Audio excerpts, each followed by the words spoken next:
메리 크리스마스. 메리 크리스마스. 네, 메리 크리스마스라고 하는 것은 즐거운 성탄절이라고 하는 의미를 가지고 있으면서 메리라고 하는 말이 즐거움이라고 하는 소리잖아요. 기쁨이라는 소리가 되고 크라이스트, 예수 그리스도. 그 다음에 마스는 천주교에서는 미사라 그래요. 오늘 우리는 예배라고 얘기합니다. 그렇기 때문에 이것을 또한 우리 멕시코 말로는 뭐라 그랬죠? 펠리츠 나비다드 그래도 되고 펠리츠 나비데드 이렇게도 되고 왜 DAD거든요. 그래서 이렇게 우리가 이 펠리츠 나비데드라고 하는 이 나비다드라고 하는 이 이름으로 우리가 성탄절을 우리가 이렇게 축하하게 되어진대. 이것도 역시 기쁜 성탄절이라 이와 같은 뜻을 가지고 있습니다. 그런데 메리 크리스마스가 돼도 좋고 펠리츠 나비다드가 되어도 좋지만 이것을 풀이하게 되어지게 되면 무슨 뜻이냐? 한번 따라합시다. 그리스도께 즐거운 예배를 드리자. 바로 이 말이에요.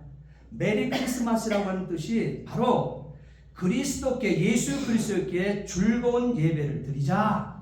바로 이 말이 메리 크리스마스가 되어지고 펠리츠 나비다드가 되어지는 것입니다. 이렇게 성탄절이라고 하는 것은 온 백성에게 미칠 기쁨의 좋은 소식이라고 성경은 세계만방에 선포했습니다. 다시 말하게 되면 오늘 다윗의 동네에 너희를 위하여 구주가 나셨으니 약속대로 오셨다는 거예요. 성경의 약속대로 예언되어진 대로. 사실 다윗의 동네에 구주가 나시는 그 사건은 700년 전에 이 사건이 일어나기 전 700년 전의 사건입니다. 700년 전에 바로 하나님의 종들을 통해서 성경에 기록된 대로 다윗의 동네에 구주가 나셨다고 하는 것. 그 다윗의 동네에 구주가 나셨는데 마구간의 강보에 쌓여 어린 아기의 모습으로 나셨다고 했습니다. 그가 곧 그리스도 주시니라. 누가복음 2장 11절에 그렇게 새겨나왔습니다.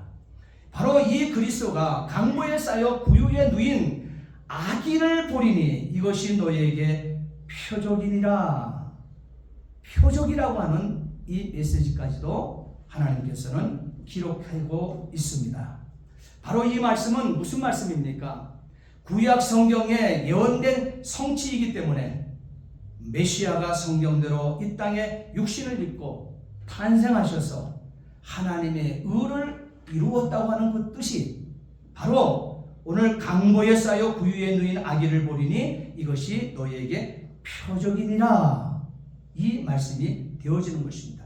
하나님의 의를 이루어 놓으시니 육신을 입고 하나님의 육신을 입고 탄생하셔서 하나님의 의를 이루었다고 하는 뜻. 강보에 쌓인 어린 아기로 나신 그리스도 예수. 대단히 중요한 복음이 되어집니다. 예수님께서도 메시아로 오신 자신을 밝히시기를 마태복음 5장 39절 말씀해 보기 스스로 자신을 밝히시는 거예요. 성탄의 주인으로 오신 스스로 자기 자신을 예수님께서 메시아인 것을 밝히시기를 요한복음 5장 39절 말씀에 너희가 성경에서 영생을 얻고 얻은 줄을 생각하고 성경을 상고하거니와 이 성경이 곧 내게 대하여 예수님 자신에 대하여 증거하는 것이로다. 이렇게 말씀하셨습니다. 이 말씀을 더 구체적으로 요한복음 1장 1절 말씀에는 우리가 이제 다음 주부터 이제 요한복음 강해가 들어가는데요. 이 요한복음 이 강해의 첫 번째 이 아주 키가 있습니다. 요 1장 1절 말씀을 잘 붙들어야 돼요. 1장 1절, 2절, 3절 말씀이 요한복음을 푸는 키가 되어 핵심 키가 되어집니다. 바로 요한복음 1장 1절 말씀에 보게 되면 요한복음 5장 39절 말씀에 영생을 얻은 줄, 성경에서 영생을 얻은 줄 성경을 상고하거니와 이 성경이 예수 그리스도 자신에 대하여 증거하는 것이라 이렇게 선포해 놓고 더 구체적으로 말씀하신 것이 요한복음 1장 1절 말씀이에요. 그 말씀을 보게 되면 태초에 하나님이 천지를 태초에 말씀이 계시니라. 태초에 말씀이 계시니라. 태초에 헬라어로는 로고스로 어떻게 태초에 로고스가 계시니라. 근데 이 로고스는 이 말씀은 곧 하나님이시니라. 이렇게 얘기했어요. 곧 이 말씀이 하나님과 함께 계셨고 이 말씀은 곧 하나님이다. 이렇게 성탄의 주인으로 오신 예수님께서 자신이 메시아됨을 이렇게 또 더 구체적으로 쉽게 풀이를 해놓은 것이 요한복음 1장 1절 말씀이 되어져요. 우리 함께 함성 한번 해볼까요? 태초에 말씀이 계시니라. 이 말씀이 하나님과 함께 계셨으니 이 말씀이 곧 하나님이시니라. 이렇게 아주 쉽죠? 성탄의 주인은 이 모습으로 이렇게 오시는 거예요.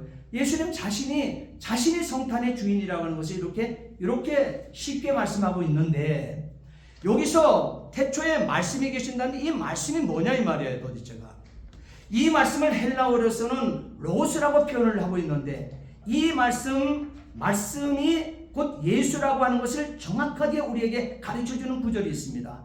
요한복음 1장 14절 말씀 또 볼까요? 여기 보게 되면 말씀이 육신이 되어 우리 가운데 거하시니 뭐라고 그랬어요?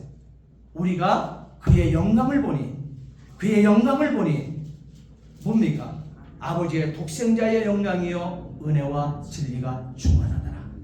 바로 여기서 태초에 말씀이 계시니라. 이 말씀은 하나님과 함께 거하고 이 말씀은 곧 하나님이라 했던 이 말씀은 곧 누구라는 거예요? 아버지의 독생자라는 거예요. 아버지의 독생자. 성경이 약속하고 있는 가운데 말씀이 하나님이 육신으로 오심이 은혜와 진리의 모습으로 나타났으니 그가 바로 우리가 성탄의 주인으로 메리 크리스마스, 바로 그리스도께 예수 그리스도께 즐거운 예배를 드리자 하는 그 주인이 되어진다는 것입니다.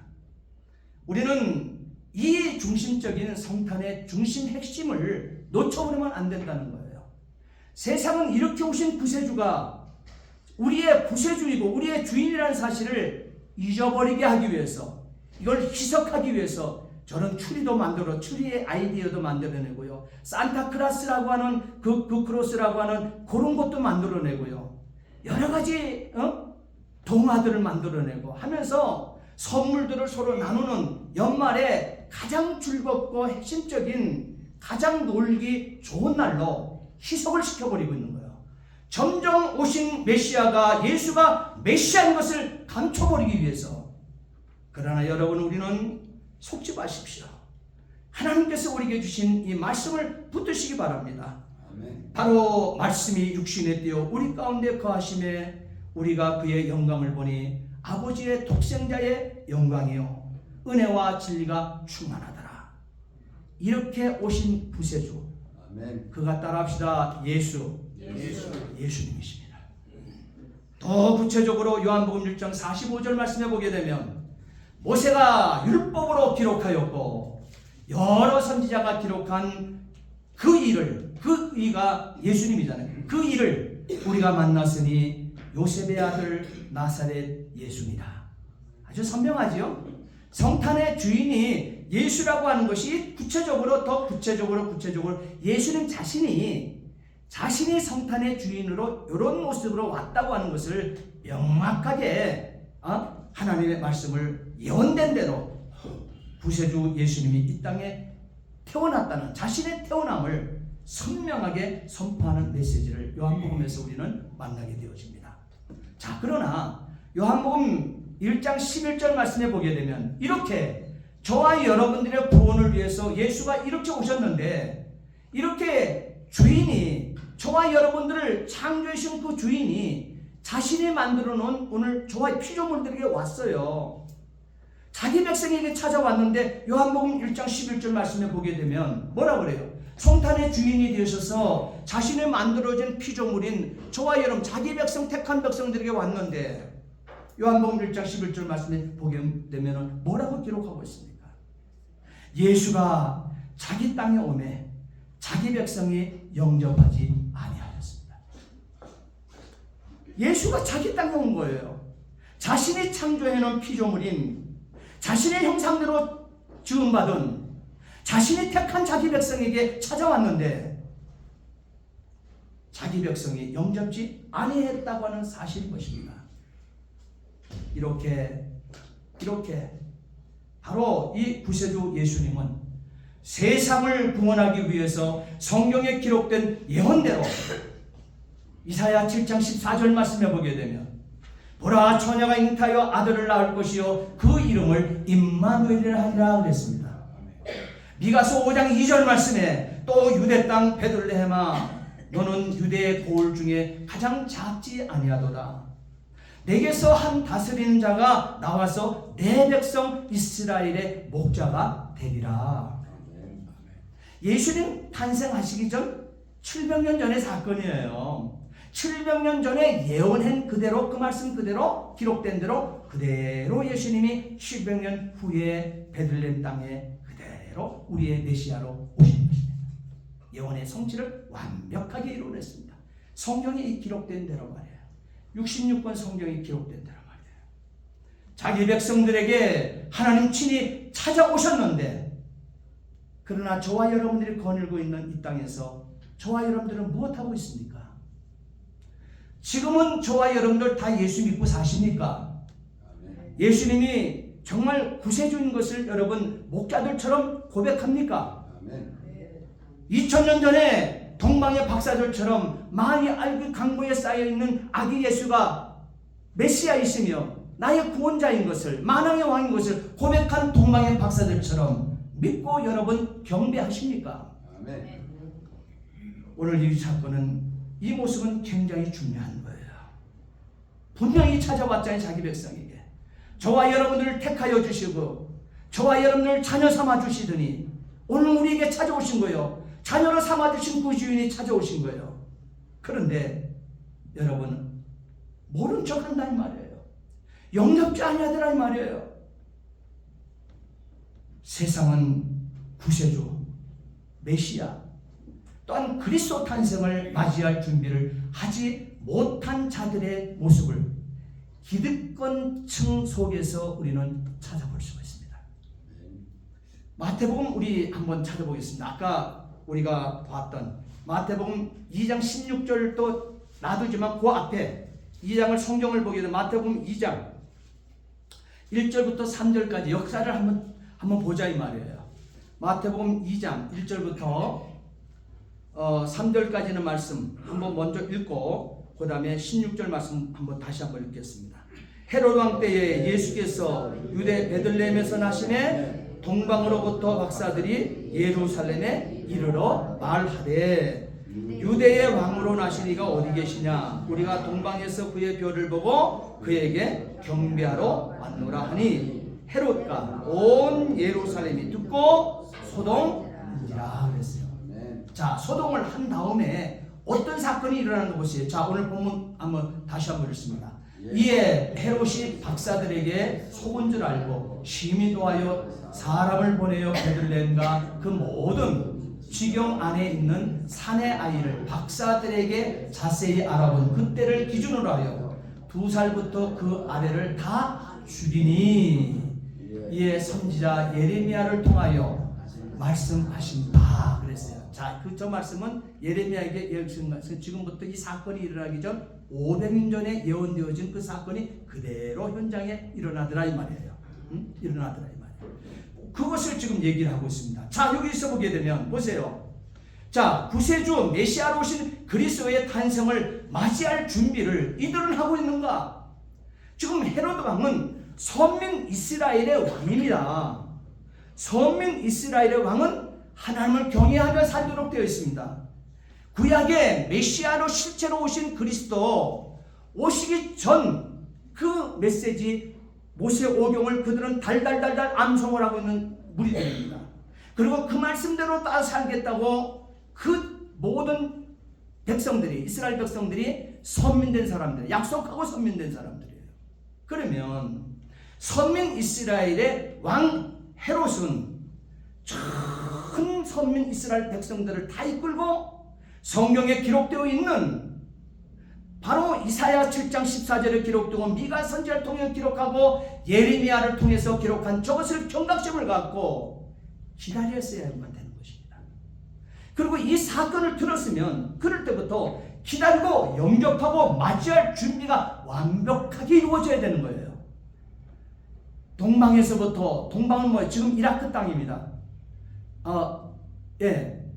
이란 땅 거기서부터 1600km를 걸어서 낙타 타고 걸어서 바로 이 지금 헤롯 왕에게 선민의 왕이 만왕의 왕이 태어난다고 한 이 현장에 별을 보고 이미 도착을 한 거예요 지금. 그리고 그 왕이 어디 났느냐? 경배하러 갔다 그랬습니다. 1600km를 걸어서 온 동방의 이방인들은 그렇게 메시아를 찾아서 별 따라 찾아서 메시아 계신 곳에 찾아왔는데 정작 선민의 왕인 헤롯 왕이 전 선민 이스라엘을 이끌고 준비하고 맞이할 준비가 완벽하게 되어 있어야 될 이 유대 땅 베들레헴의 말이에요. 이들은 맞이할 준비를 전혀 하지 않고 있다는 사실이에요.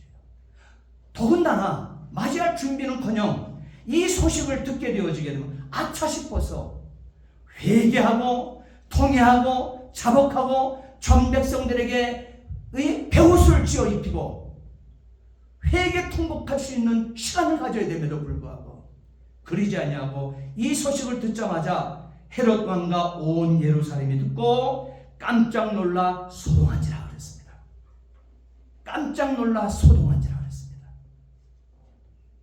그리고 여러분 보십시오. 16절부터 18절까지 말씀 보게 되면 헤롯이 박사들에게 속은 줄 알고 일로 죽었다. 지금 나신 메시아를 만나게 되면 만왕의 왕을 만나게 되면 자신에게 일러달라 그랬거든요. 왕궁에 다시 돌아와서. 그런데 꿈에 하나님께서는 가지 말라거든 하나님의 사자들이. 그리고 동방의 박사들이 다른 길로 자기 고향 땅으로 갔다 그랬습니다. 자 그런데요.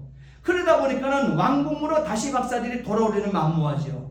그러니 속은 줄 알아서 이 헤롯 왕이 노하여서 사람을 보내요. 베들레헴과 그 모든 지경 안에 있는 산의 아이를 박사들에게 자세히 알아본 그때를 중심으로 해서 기점으로 해서 2살부터 그 아래 아이들을 다 죽이라 했습니다. 그 16절 말씀 아닙니까? 미움과 증오의 태도를 지니고 여전히 선민 이스라엘의 왕은 그 백성들과 함께 자기 갈 길을 가고 다시 말하게 되면 멸망의 길로만 가고 있는 사람의 모습을 보고 있다는 사실이에요. 이것이 선민 안에서 일어나는 모습이라는 것입니다. 또한 우리 마태복음 2장 4절부터 6절까지의 말씀을 한번 또 보십시오. 마태복음 2장 4절부터 6절. 마태복음 2장 4절부터 6절까지는 말씀 함께 읽겠습니다. 왕이 모든 대제사장과 백성의 서기관들을 모아 그리스도가 어디서 나겠느냐 물으니 이르되 유대 베들레헴이오니 이는 선지자로 이렇게 기록한 바 또 유대 땅 베들레헴아 너는 유대 고을 중에서 가장 작지 아니하도다. 내게서 한 다스린 자가 나와서 내 백성 이스라엘의 목자가 되리라 하였음이니라. 자 여기서 보세요. 자 헤롯 왕이 묻습니다. 그랬더니 마태복음 2장 4절 6절까지의 말씀을 보게 되면 대제사장과 백성의 서기관들의 태도를 보십시오. 분명코 대제사장과 이 서기관들 율법 학자들이 헤롯 왕이 묻게 될 때 헤롯 왕께 메시아가 오실 장소가 어딘지 메시아가 오실 때가 어딘지 어느 때인지 이것을 일러주었습니다. 그 자가 바로 대제사장과 백성의 서기관들이에요. 율법학자들이에요. 기록자들이에요.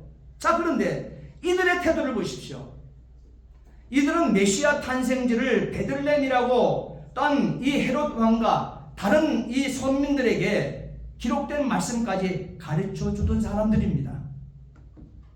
그러나 자기들은 베들레헴에 가지도 않았고 또한 대망의 메시아 오심에 기뻐하지도 않았으며 헤롯 왕 눈치만 살필 뿐 메시아에 대한 이 지식이 있었으면서도 경배하지 않았습니다. 철저하게 성경과 삶에 무관한 사람이었던 점인 것입니다. 이는 용기 없고 피굴하고 세속화되었기 때문에 나타나는 현상입니다. 오늘날도 예수를 모르거나 성경에 기록된 예수가 나의 구세주인 것을 모르는 사람, 모르기 때문에 못 믿는 사람보다는 알고 있으면서도 불구하고 용기 없고 비굴하고 세속화되었기 때문에 세상이 더 좋아 예수 앞에 오지 못하는 영혼들이 더 많다는 사실이에요. 오늘날의 한국의 정치의 모습들처럼 몰라서 그들이 바른 길 가지 못합니까? 사상주의가 잘못되다 보니까 방향이 흔들리는 거예요. 볼 것을 보지 못하는 거예요. 용기 없고 이 모습을 봐도 비굴하고 세속화되었기 때문에 나설 수 있는 어떻게 해요? 에너지가 없는 거예요. 에너지가 없는 거예요. 다 남의 일처럼 등 뒤에 던져버리는 거예요. 이것은 지금 이영만리 우리가 이 멕시코 땅에 살지만 저와 여러분들의 일인 것입니다. 저와 여러분들이 회개해야 될 일인 것입니다. 내 조국 대한민국의 혼란은 저와 여러분들의 신앙의 혼란인 것입니다. 우리가 그만큼 부여안고 하나님 앞에 진리에 쉬지 못하는 이 비굴함이 있고 용기 없어 세속화되었기 때문에 어떻게 가는 것을, 어떻게 우리는 내 조국 대한민국을 놓고 기도하는 일들을 우리가 잃어버렸다는 사실이에요. 오늘 중요한 것은 메시아가 오심에 이 모습들 때문에 놓쳐버린 자가 성경을 알고 있으면서 불구하고 대제사장, 성경을 기록하고 있었던 이 율법학자들, 가르쳐 놓고도 자신도 관여하지 않고 또한 동료하지도 않고 스르시 어떻게 침묵해 버렸습니다. 누가복음 오늘 본문 또 보겠습니다. 2장 1절로 4절 말씀 한번 보겠습니다. 누가복음 2장 1절로 4절 함께 보시겠습니다.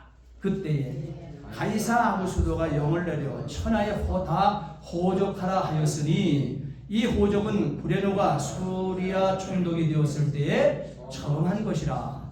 모든 사람이 호적하러 각각 고향으로 돌아가매 요셉도 다윗의 집 족속이므로 갈릴리 나사렛 동네에서 유대를 향하여 베들레헴이라 하는 다윗의 동네로 그 약혼한 마리아와 함께 호적하러 올라가니, 거기까지 하고 7절 말씀을 보세요. 7절 함께 보십니다. 첫 아들을 낳아 강보로 싸서 구유에 누였으니 이는 여간에 있을 곳이 없으리로라. 왜 여간을 거칠 수밖에 없었고 왜 저 지점을 지나갈 수밖에 없었는지는 아까 2절부터 1절부터 4절까지 다 기록해 나왔죠. 그 사건, 역사적 사건 때문에 이동을 하게 된 거예요. 나사렛에서 베들레헴으로, 다윗의 동네로 이동하는 중 아기를 낳게 되어지는 그 절명의 순간에 도달하게 되어진 것입니다. 요셉과 마리아가 말이에요. 자, 그래서 7절 말씀에 보기에는 첫 아기를 낳았다 이 말이에요. 동물이 거하고 있는 그 마구간 그 구유에, 강보에 쌓여서 구유에 뉘어진 것이 약속되었던 인류의 만왕의 왕 메시아 그리스도, 그 예수가 나시더라 이 말이에요. 왜 마구간 구유의 음식의 밥통 속에 강보의 포대기에 쌓여가지고 거기에 만왕의 왕이 예수가, 약속된 예수가, 메시아가 날 수밖에 없었는가? 그런 하반절 말씀에 있는 것처럼 여간에 있을 것이 없습니다. 다시 말하게 되면 여간 주인의 태도를 여러분 보자는 거예요. 오늘 본문 2장 7절, 누가복음 2장 7절 하반절 말씀에 보게 되면 이는 왜 구유에 날 수밖에 없었는가? 왜 마구간에 날 수밖에 없었는가? 그 준비시켜 놨던 메시아가 말이에요. 여간에 있을 곳이 없습니다. 여간 주인이 마음먹기 따름 아닙니까? 나름 아닙니까? 방 하나 만들어내기는 여간 주인은 마음대로 할 수 있어요. 자기 방도 드러낼 수 있는 거예요. 지금 자기 앞에 지금 나신 이 강보에 쌓인 아기가 약속되었던 메시아인 것을 알고 있었다 하게 되면, 왜? 그는 베들레헴 지경에 여간을 하는 자들, 그도 그러면 선민 이스라엘 아닙니까?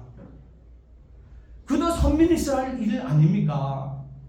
그런데 그 여간주인 선민 이스라엘인에도 추정하기에 그런 자임에도 불구하고 지금까지 성경에 이 유대 이 선민들은 성경 공부한 사람들 아닙니까? 그런데 가정 신앙 교육이 됐는지 안 됐는지 몰라도 안 됐으니까 저런 결과물을 가져오게 되어지죠. 자기 여간 자기 방을 내어주지 못합니다.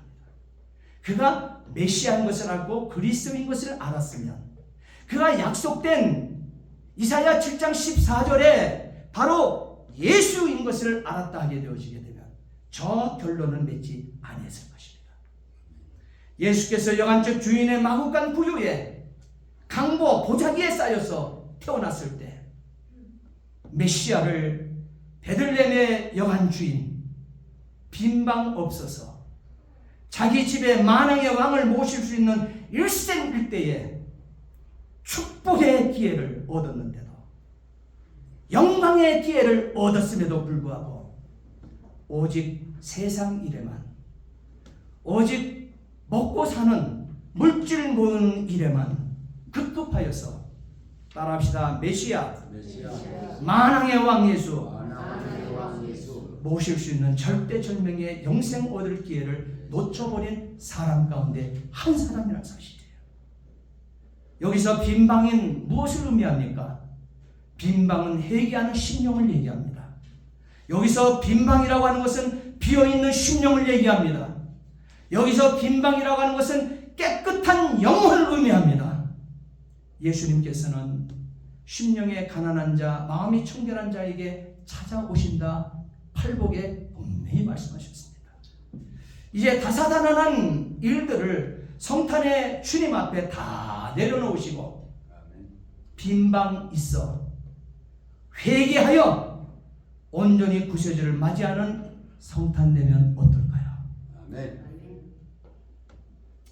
반면에 여기 누가복음 2장, 계속적으로 우리가 한 12월 한 달 동안 우리가 은혜를 나눴던 말씀 가운데 목자에 대한 말씀 여러분 들었을 것입니다.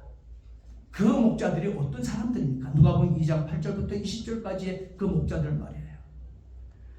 강보에 구유에 누워있는, 강보에 쌓여있는 그 아기가 메시아라고 하는 메시지를 하나님의 사자가 가르쳐주지 않았습니까? 목자들에게.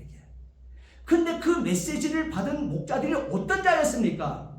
따라합시다. 레갑의 후손. 레갑의 후손. 그거 여러분 말씀 들었잖아요. 목자들의 메시지. 저기 뭡니까? 다투기 와서 한번 여러분 또 찾아보세요. 레갑의 족속들 아닙니까? 이 레갑의 족속들은 의롭고 경건하게 살아남기 위해서 자기의 선조, 자신들이 이 사건이 일어나기 전 선조 300년 전에 선조 요나답의 세 가지 분부, 세 가지 명령을 지켜 행했습니다. 영문이 포도주를 마시지 말며, 무슨 말입니까? 우상숭배하지 말며 살으라는 거예요. 우상숭배하지 않으려니까 그 당시에는 바알과 아세라를 섬기는 자가 예루살렘 성전 안까지도 침투해서 그것을 장악하고 있었던 사람들의 때가 되었습니다. 그러니 영원히 포도주를 마시지 말며 우상숭배, 왜? 포도주는 제사에 쓰는 데만 사용되어지는 거, 그럴 때는. 그렇기 때문에 영원히 포도주를 마시지 마라. 레갑 족속에 바로 요나답이라고 하는 이 선조가 이 레갑 후손들, 자기 후손들에게 그렇게 일러줍니다. 세 가지를 약속해줘라, 나에게. 포도주 영원토록 포도주 마시지 마. 다시 말하면 바알과 아세라 우상 숭배하지 마. 두 번째로, 너희가 이 땅에서는 집도 짓지 말며 평생 동안 장막에 살아라. 집 짓게 되어지게 되면요, 이 집에 내 자신의 발목이 잡혀버립니다. 그러니까 장막에 평생 동안 살아라 그랬습니다. 곧 장막에 사는 건 텐트 사는 거예요. 텐트에 산다고 하는 것은 뭐예요? 돌아갈 곳이 있다는 것이죠. 집이 있기 때문에 우리가 3박 4일 5박 6일 텐트 가지고 야영 가지 않습니까? 왜? 장막 치고 잠시 돌아올 곳이 있다는 거예요. 저와 여러분들이 선민 이스라엘이나 저와 여러분들이 이 66권 성경을 믿고 사는 언약 백성들은 돌아갈 내 고향이 어디라고요? 돌아갈 내 고향 하늘나라. 분명한 본향이 있습니다. 내 본향이 있습니다. 그렇기 때문에 이 땅에 잠시 잠깐 100년의 인생을 사는 이 땅은 장막, 영원토록 장막에서 거하다고 오라는 거예요. 빌딩 하나 더 세우고 더 올리려고 시간 낭비하고 전인생 던지지 말고. 그래서 바로 이 레갑의 후손들에게 바로 이 요나답은 그걸 부탁하는 거예요. 이 땅에 집 짓지 말고 평생 동안 장막에 살아라. 다시 말하면 따라합시다. 땅에 시선 두지 말고 본향의 시선을 담아 본 본향을 향하는 자가 되어달라고 부탁을 했어요. 세 번째는 파종도 하지 말며 포도원을 소유하지 말라 그랬습니다. 다시 말하면 욕심의 원천을 차단하고 살아라 이렇게 얘기합니다. 이것을 그러면 레갑의 족속들이 자기가 이 300년 전에 자기의 조상 이 요나답이 세 가지 명령을 하고 분부를 했는데 다 들었을 거야 안 들을 거야? 다 순종을 해 주었습니다. 그 세월이 다 흘러 예수 그리스도께서 이 땅에 그 구세주로 강보에 쌓여 메시아가 유대 땅 베들레헴에 오신 그날까지 자기의 선조 요나답이 세 가지 명령한 것을 그들은 다 지켜 행함으로 말미암아 그것에 그 말씀에 순종하고 자신들이 할 수 있는 일을 찾아서 천한 직업 목자가 되었던 것입니다. 당시 목자들은 비천한 사람 직업을 받았습니다. 그럼에도 불구하고 목자로 전 인생을 그의 바로 이 요나답의 후손들을 목자의 후손으로 살다가 하나님의 사자를 그 들녘에서 자기 양무리를 지키고 있는 그 밤에 바로 하나님의 사자는 그 레갑의 족속 후손인 그 목자들에게 찾아갔다는 사실이에요. 그러니 여러분 보세요. 세상을 살아가면서 요나답 자기 선조가 얘기한 이 명령 세 가지 지키고 싶은 사람이 어디 있겠습니까? 다 내 땅 갖고 싶고 다 아주 거대한 빌딩을 갖고 싶고 포도주 마시며 자기는 왕과 같은 그 지위를 행사하면서 일락을 누리고 싶고 또한 파종하며 포도원 소유를 더 많이 늘리고 오래 지은 이 수수한 것이 창고가 모자리게 되면 더 늘려짓고 꽉꽉 채워놓고 내 영혼까지도 내가 창고에 채워놓은 이 물질이 구원할 수 있다고 하는 이 착각에 빠지도록 인생 살고 싶지 않은 인생이 어디 있겠습니까? 세속에 물들어 살아가는 인생은 그것이 목표점이 되어지는 거예요. 그것이 인생 지향점이 되어지는 것입니다.